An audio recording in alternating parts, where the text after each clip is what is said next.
Hello guys, welcome back to Paris ముచ్చట్లు. And ఇవాళ ముచ్చట వచ్చేసరికి క్రిస్మస్ మార్కెట్ చూపిద్దాం అనుకుంటున్నాను. సో ప్యారిస్లోని మోస్ట్లీ 5 బెస్ట్ క్రిస్మస్ మార్కెట్ జరిగే ఏరియాస్ అయితే ఉన్నాయి. సో దాంట్లో ఇది one of the Christmas market అన్నమాట. సో ది బెస్ట్ అని చెప్పచ్చు నేను చూసిన అన్నింటిలోని. సో ఈ లొకేషన్ వచ్చేసరికి మ్యూజియం ది ఆర్సే అరియార్సి బయటకు వస్తే జస్ట్ 3 minutes వాక్లో ఉంటుంది. సో ట్యూలరీస్ గార్డెన్ అని అంటారు కూడా దీన్ని. అండ్ ఇది వచ్చేసరికి చాలా అంటే చాలా బ్యూటిఫుల్గా ఉంది అండ్ చాలా కలర్ఫుల్గా కూడా ఉంది. సో క్రిస్మస్ మార్కెట్లో చాలా different type of varieties, magics అన్నీ కలర్ఫుల్గా అనిపించింది నాకైతే. గాయస్ ఇక్కడికైతే చాలామంది అయితే విజిటర్స్ వస్తున్నారు. అండ్ ఇక్కడైతే చాలా పెద్ద పెద్ద స్టోర్స్ అండ్ మంచి మంచి స్టోర్స్ కూడా ఉన్నాయి. ఫుడ్ స్టోర్స్ కూడా చాలా ఎక్కువ ఉన్నాయి. ఇన్ఫ్యాక్ట్ మీరు డిజర్ట్స్ తినాలనుకుంటే మాత్రం ది బెస్ట్ అని చెప్పచ్చు.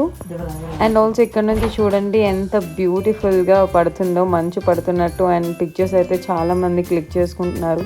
వ్యూ అయితే చాలా అంటే చాలా బాగుంది. చూసారు కదా ఎంత ఫన్గా ఉందో. కిడ్స్కి అయితే ఒక మంచి అడ్వెంచర్ అని చెప్పచ్చు. So guys this is one of the beautiful Christmas market అని అయితే నేను చెప్పగలను. మోస్ట్లీ పిల్లలకి అయితే చాలా అంటే చాలా బాగుంటుంది. బికాజ్ అన్ని గేమ్స్ పిల్లలకి సంబంధించినవి ఎక్కువ ఉన్నాయి.